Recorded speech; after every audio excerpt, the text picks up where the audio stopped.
नमस्कार दोस्तों, मैं संतोष कुमार सिन्हा आप सबका स्वागत करता हूं मेरे इस नए चैनल में जिसका नाम है स्टॉक लर्निंग। स्टॉक लर्निंग मैंने इसलिए इस चैनल का नाम रखा है क्योंकि शेयर मार्केट में कोई गुरु नहीं होता। हमेशा हम कुछ न कुछ नया सीखते ही रहते हैं। शेयर मार्केट कब किधर कौन सा करवट लेता है किसी को पता नहीं चलता। तो हमें हमेशा कुछ न कुछ नया सीखना है, इसलिए मैंने इसका नाम स्टॉक लर्निंग रखा। मेरा पहला वीडियो है आलोक इंडस्ट्रीज के ऊपर, क्योंकि आलोक इंडस्ट्रीज में मेरा भी काफ़ी अच्छा इन्वेस्टमेंट है और मैं देख रहा हूँ कि आलोक इंडस्ट्री में जब एलसी लगता है तो काफ़ी इन्वेस्टर जो हैं वो हमारे भाई पैनिक हो जाते हैं और पैनिक होने के कारण एलसी जो है वो और भी स्ट्रांग हो जाता है। तो आज मैं बात करूंगा कि उनको कभी भी नहीं घबराना चाहिए। अगर एलसी लगता है तो भी उनको नहीं घबराना चाहिए, क्योंकि आलोक इंडस्ट्रीज काफ़ी स्ट्रांग कंपनी है, अच्छी कंपनी है। इसका शेयर जो है वो फ्यूचर में बहुत बहुत बहुत ऊंचा ऊंचा जाएगा। और यहाँ पे इस वीडियो में मैं बात करूंगा फंडामेंटल एनालिसिस की, क्योंकि आपको पता है कि एनालिसिस हम दो तरीके से करते हैं। एक टेक्निकल एनालिसिस करते हैं और एक फंडामेंटल एनालिसिस करते हैं। और फंडामेंटल एनालिसिस करके जो भी शेयर लिया जाता है वो ज़्यादा टिकाऊ होता है, ज़्यादा अच्छा होता है और उसमें लॉस होने के चांसेस बहुत कम होते हैं। तो चलिए आगे बढ़ते हैं और आज हम कुछ चीज़ों को आज हमारा हमारा पहला टॉपिक होगा why to invest in Alok industries. Alok industry में ही हम इन्वेस्ट क्यों करें। हमारा दूसरा टॉपिक होगा आज का what is the future of textile industries. आपको पता है आलोक इंडस्ट्री जो है वो टेक्सटाइल सेगमेंट में काम करती है, तो टेक्सटाइल इंडस्ट्रीज का फ्यूचर क्या है। उसके बाद हम बात करेंगे what value can be added by Reliance industries. सबको पता है कि आलोक इंडस्ट्रीज को रिलायंस इंडस्ट्रीज ने टेक ओवर किया है। तो रिलायंस इंडस्ट्री के टेक ओवर करने से आलोक इंडस्ट्री को क्या फायदा होने वाला है और क्या फायदा हो रहा है। आगे हम डिस्कस करेंगे can Alok industry be leader in textile segment.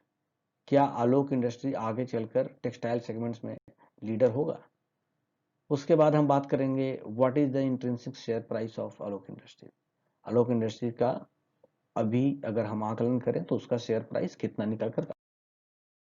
तो चलिए सबसे पहले हम स्टार्ट करते हैं why to invest in Alok industry. Alok industry में हमें इन्वेस्ट क्यों करना चाहिए। तो सबसे पहली बात तो है कि ये वैल्यू इन्वेस्टमेंट है।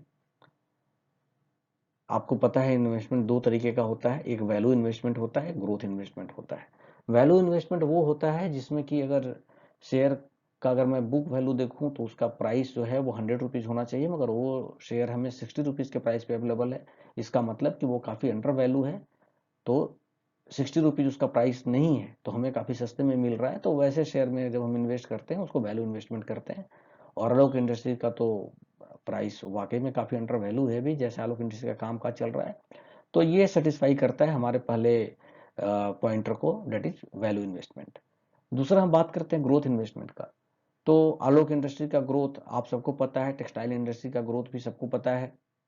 जिस तरीके का काम कर रही है आलोक इंडस्ट्री, जैसे पीपी किट बना रही है, IN95 मास्क बना रही है, इसके अपने भी दूसरे बिजनेस हैं, या इसके पास वॉलमार्ट, एडिडास, नाइकी जैसे क्लाइंट्स हैं, तो आप सबको पता है कि कंपनी काफ़ी अच्छा ग्रोथ करने वाली है। तो वैल्यू और ग्रोथ दोनों का प्रोस्पेक्टिव से ये कंपनी बहुत अच्छी है। तीसरी बात गुड मैनेजमेंट। आपको पता है इसमें रिलायंस का मैनेजमेंट है, मुकेश अंबानी इसका मैनेज कर रहे हैं, तो मैनेजमेंट भी इसका अच्छा है। लो डेप्थ, कंपनी का जो डेप्थ है वो काफ़ी कम है। Promoters equity not placed, promoters का कोई भी इक्विटी आज के डेट में प्लेस नहीं है, जो भी था वो सारा जीएम फाइनेंशियल ने छुड़ा लिया है। उसके बाद लेटेस्ट एंड एडवांस मशीनरीज। आप सबको पता है कि आलोक इंडस्ट्रीज को रिलायंस इंडस्ट्रीज ने खरीदा ही इसलिए था क्योंकि ये काफ़ी रिच है in terms of assets, latest and advance machineries. तो इसमें तो कोई शक ही नहीं है। और growth expected in textile sectors in future, future में टेक्सटाइल सेक्टर्स में काफ़ी ग्रोथ लोगों को नज़र आ रहा है। तो इन सब चीज़ों को देखते हुए आलोक इंडस्ट्रीज एक अच्छा स्टॉक हो सकता है हमारे। What is the future of textile industries. Textile industries का फ्यूचर क्या है, अब हम इस पे बात करेंगे। तो इंडियन टेक्सटाइल जो है वो इंडिया का one of the largest industries है। जैसे रेलवे है, काफ़ी बड़ा इंडस्ट्रीज है, उसी तरीके से हमारा टेक्सटाइल इंडस्ट्री भी एक बहुत बड़ा इंडस्ट्रीज है। तो इसका फ्यूचर ऑब्वियसली काफ़ी अच्छा होगा। सितंबर 2019 में टेक्सटाइल एक्सपोर्ट जो था वो ग्रो किया था 6.2% पोस्ट जीएसटी। 2018 में ये कम था इसका ग्रोथ, मगर 2019 में ये 6.2% ज़्यादा इसका ग्रोथ रहा है। अभी जो मिशन है हमारा इंडिया का 2020 से लेकर के 2024 के बीच में, तो सरकार ने 1480 करोड़ रुपए का बजट जो है वो दिया है टेक्सटाइल इंडस्ट्रीज को अलग से। उसके बाद ये जो टेक्सटाइल इंडस्ट्री है ये फॉरेन एफडीआई को काफ़ी ज़्यादा अपनी ओर अट्रैक्ट कर रही है, और एफडीआई का इन्वेस्टमेंट जो है वो अगर आप यूएस डॉलर में देखेंगे तो 3.44 बिलियन का अप्रैल 2000 से लेकर मार्च 2020 यानी 2 साल में 3.44 बिलियन का इन्वेस्टमेंट इसमें आया है। The textile sector has witnessed, इसका मतलब ये है कि टेक्सटाइल जो सेक्टर है इसमें काफ़ी उछाल देखा गया है लास्ट 5 इयर्स में। तो इन सब चीज़ को देखते हुए हम कह सकते हैं कि टेक्सटाइल इंडस्ट्रीज का फ्यूचर बहुत ही अच्छा है। और आलोक इंडस्ट्रीज चूंकि टेक्सटाइल इंडस्ट्रीज का ही पार्ट है, टेक्सटाइल का ही इसका कारोबार है, तो आलोक इंडस्ट्री का ऑब्वियस है कि इसका भी फ्यूचर काफ़ी अच्छा होना है। अब हम बात करेंगे कि रिलायंस ने टेक ओवर किया है, इससे आलोक इंडस्ट्री को क्या फायदा होने वाला है। तो सबसे बड़ी बात है कि रिलायंस का मैनेजमेंट आने के बाद आलोक इंडस्ट्री को एक स्किल्ड और एक्सपीरियंस मैनेजमेंट मिल गया है, क्योंकि रिलायंस ने अपने कारोबार की शुरुआत ही की थी टेक्सटाइल सेगमेंट से। आपको पता है कि इन लोगों ने पॉलिस्टर जो है इंडिया में रिलायंस ने ही इंट्रोड्यूस किया था, जिसको ये पहले केला सिल्क के नाम से बेचते थे। तो इनके पास काफ़ी ज़्यादा एक्सपीरियंस है, काफ़ी रिच है ये एक्सपीरियंस के मामले में। दूसरा है कि रिलायंस का वाइड नेटवर्क, इनका नेटवर्क बहुत बड़ा है, रिलायंस का कारोबार हर तरफ फैला हुआ है इनका। तो इनके वाइड नेटवर्क होने के कारण भी आलोक इंडस्ट्री को बहुत ज़्यादा फायदा मिलेगा। चीपर रॉ मटेरियल्स, आलोक इंडस्ट्री को रिलायंस इंडस्ट्री से काफ़ी चीप रेट पे रॉ मटेरियल्स मिलेगा, क्योंकि टेक्सटाइल्स में बहुत सारी चीज़ें जो हैं वो पेट्रोकेमिकल से जो बनती हैं वो यूज़ किया जाता है। और रिलायंस इंडस्ट्री आपको पता है कि वर्ल्ड का 4th लार्जेस्ट पेट्रोकेमिकल रिफाइनरीज है। तो रिलायंस इंडस्ट्री इनको आलोक इंडस्ट्री को काफ़ी सस्ते में कच्चा माल मुहैया करा सकता है। उसके बाद रिलायंस के पास रिलायंस मार्ट है, एजियो है, जियो मार्ट है, और आपको पता है कि इनका जो टीवी 18 और नेटवर्क 18 का जो इनका अलग एक ग्रुप है, उसमें इनका एक होम शॉप 18 चैनल भी है, जिसके थ्रू भी ये अपना माल जो है वो बेचते हैं।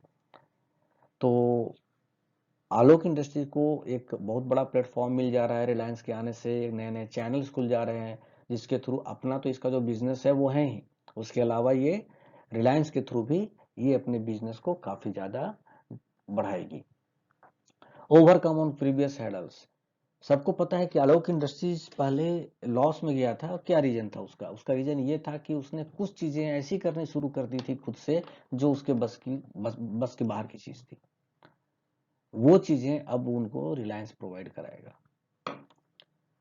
Cash flow and loan guarantee, obvious है, जब रिलायंस आलोक इंडस्ट्री के पीछे खड़ा है और रिलायंस जो है वो कैश फ्लो के मामले में काफ़ी रिच है। आपको पता ही होगा कि मुकेश अंबानी ने 2021 मार्च तक रिलायंस इंडस्ट्री को डेट फ्री करने की बात कही थी, लेकिन उन्होंने अभी उतना कैश जनरेट कर दिया। और आलोक इंडस्ट्रीज को जो लोन मिला है वो रिलायंस इंडस्ट्री के गारंटी पे ही मिला है, रिलायंस इंडस्ट्री ही उसका गारंटर है। उसके बाद इन्होंने क्या किया कि रिलायंस इंडस्ट्री पहले क्या करती, आलोक इंडस्ट्री पहले क्या करती थी कि वो कच्चा माल जो है वो दूसरे कंपनी से, थर्ड पार्टी से वो लिया करती थी, जो कि अब उसे आलोक इंडस्ट्री से मिला करेगा। तो थर्ड पार्टी का जो डिपेंडेंसी है वो भी रिलायंस इंडस्ट्री ने रिमूव कर दिया, एलिमिनेट कर दिया। अब आगे हम बात करेंगे कि क्या आलोक इंडस्ट्री जो है वो टेक्सटाइल सेगमेंट में लीडर बन सकता है। तो आपने देखा होगा कि इसका मार्केट कैपिटल काफ़ी तेजी से ग्रो किया है। कभी इसका शेयर 1 रुपये 70 पैसे और 2 रुपये पे हुआ करता था, तो अब मार्केट कैप देख लीजिए आप कितने का होगा। 400-600 करोड़ का इसका मार्केट कैप हुआ करता था, आज ये 12,000 करोड़ का मार्केट कैप भी क्रॉस कर चुका है। तो फास्टेस्ट ग्रोइंग मार्केट कैपिटल है इसका, तो इस कारण ये टेक्सटाइल सेगमेंट में ये लीडर हो सकता है, पूरी संभावना है, पूरी कैपेबिलिटी भी है इसके अंदर।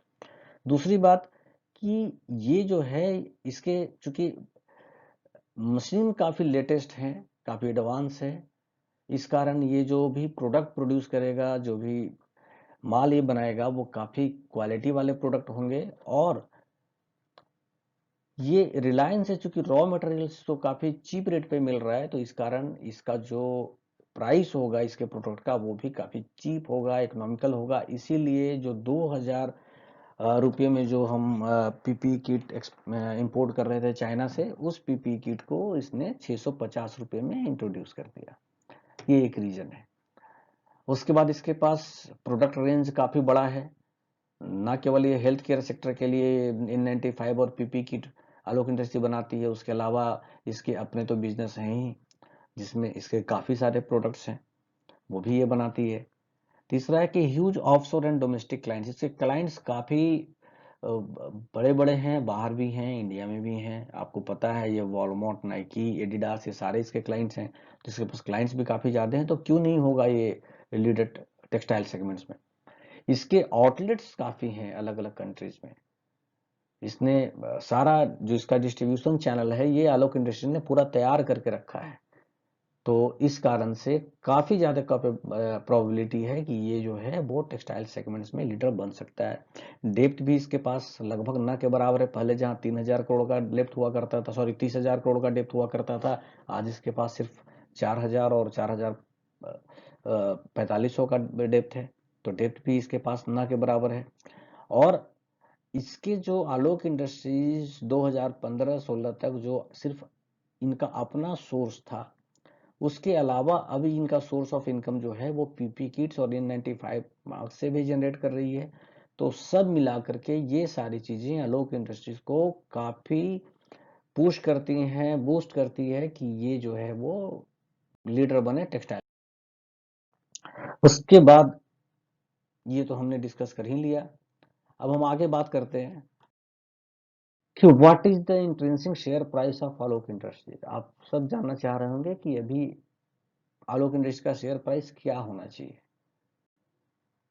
तो अभी देखिए मैंने यहाँ पे लिया है कि ये जो पीपी किट्स से जो मंथली ये लगभग 1.5 lakh PP kit, sorry daily ये 1.5 लाख पीपी किट बना रही है, तो मंथली मैंने संडे ऑफ कर दिया है, तो मैंने निकाला है कि ये लगभग आप ये देख लीजिए कि ये 39 लाख इसका मंथली पीपी किट बन रहा है। ईयरली ये 4.68 करोड़ पीपी किट बना रही है। अभी एक पीपी किट का रेट जो है वो 650 रुपये है, तो टोटल अमाउंट जो है वो ये जनरेट कर रही है 3042 करोड़ पीपी किट से। उसमें अगर मैं मिनिमम भी इसका प्रॉफिट लेकर के चलूँ, मिनिमम 20%, जो कि बहुत ही मिनिमल प्रॉफिट है, 20% में लेकर के चलूँ, तो इसका जो प्रॉफिट बनता है पीपी किट से वो 608 करोड़ बनता है। अब उसी तरीके से मैंने N95 मास्क का लिया है, अगर मंथली इसको भी अगर मैं लेकर के चलूँ डेली 1.5 लाख, तो महीने में ये जो है वो 39 लाख, तो साल में ये पड़ गया 4 करोड़ 68 लाख।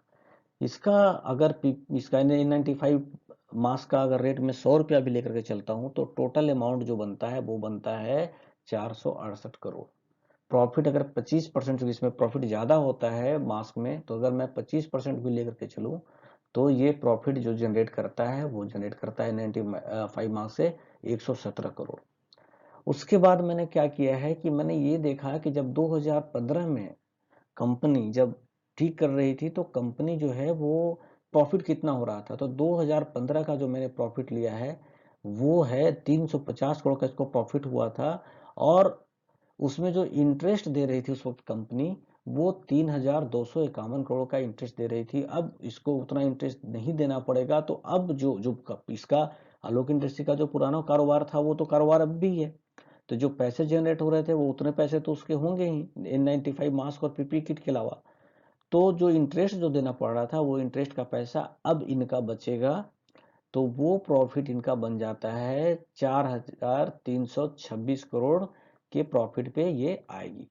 अब आगे बात करते हैं। सबको पता है कि लोन अमाउंट जो है इनका वो 4500 करोड़ रुपए का है लगभग। अगर ये 10% के हिसाब से भी अगर ये इंटरेस्ट देंगे, तो इनका 450 करोड़ रुपया इंटरेस्ट देंगे। तो अब अगर हम 4,326 में से अगर मैं 450 माइनस करता हूं, तो हमारे पास 3,876 करोड़ रुपए का नेट प्रॉफिट आता है इनका। ठीक है। अब चूंकि 221 करोड़ इनका इक्विटी है, तो ईपीएस निकालने के लिए अगर हम इनके नेट प्रॉफिट को टोटल नंबर ऑफ इक्विटी से डिवाइड करते हैं तो हमारे पास ईपीएस निकल के आता है 17.5 रुपए का, 17 रुपए 54 पैसे का। पी जो है इसका टेक्सटाइल इंडस्ट्री का, वो मिनिमम 25 से स्टार्ट होता है। तो मिनिमम 25 से स्टार्ट होता है इसका जो पी है। तो आप देखिए अभी पेज इंडस्ट्री का जो पी है वो 67 पे है, पी पेज इंडस्ट्रीज का। तो इसका तो 25 तो होना ही नहीं है, मगर फिर भी मैं मिनिमम जब लेकर के चल रहा हूँ 25, तो इनका जो शेयर प्राइस निकल करके आता है वो आता है 438 करोड़ का। अगर ये बहुत ज्यादा लग रहा है कि नहीं मैंने गलत निकाला है या इसमें भी कुछ इनका एक्सपेंस वगैरह जाना है, तो मैंने एक मॉडरेट इंट्रिंसिक वैल्यू निकाला है। उसमें मैंने क्या किया है कि जो इनका शेयर प्राइस निकल के आ रहा है उसको भी मैंने हाफ कर, चलो भाई हाफ कर देते हैं इसको, इससे तो कम नहीं होगा। तो ये जो अब निकल करके आ रहा है 219 रुपए का इंट्रिंसिक वैल्यू निकल करके आ रहा है, और ये शेयर अभी 50-60 पे ट्रेड कर रहा है। तो आप देख लीजिए कि ये शेयर काफी ज्यादा अंडर वैल्यूड है, काफी ज्यादा अंडर वैल्यूड है। लोग पैनिक हो रहे हैं, पैनिक होने की जरूरत नहीं है। अब आगे मैं ये कहना चाहूंगा कि मैंने जो भी यहाँ पे जानकारी शेयर की है, वो जो मैंने अपना रिसर्च किया है या जो मुझे डेटा मिला है उसके बेसिस पे मैंने किया है। तो ये वीडियो मैंने नॉलेज पर्पज से बनाया है। ये मैं किसी को ये रेकमेंड नहीं कर रहा हूँ आलोक इंडस्ट्री में आप इन्वेस्ट कीजिए, आप शेयर लीजिए। तो इसको प्लीज आप लोग इन्वेस्टमेंट के पर्पज से यूज ना करें, और करना है तो अपने किसी भी फंड मैनेजर या आप जो है वो फिनेंशियल इंस्टीट्यूशन से कंसल्ट करके ही आप शेयर में इन्वेस्ट करें। धन्यवाद।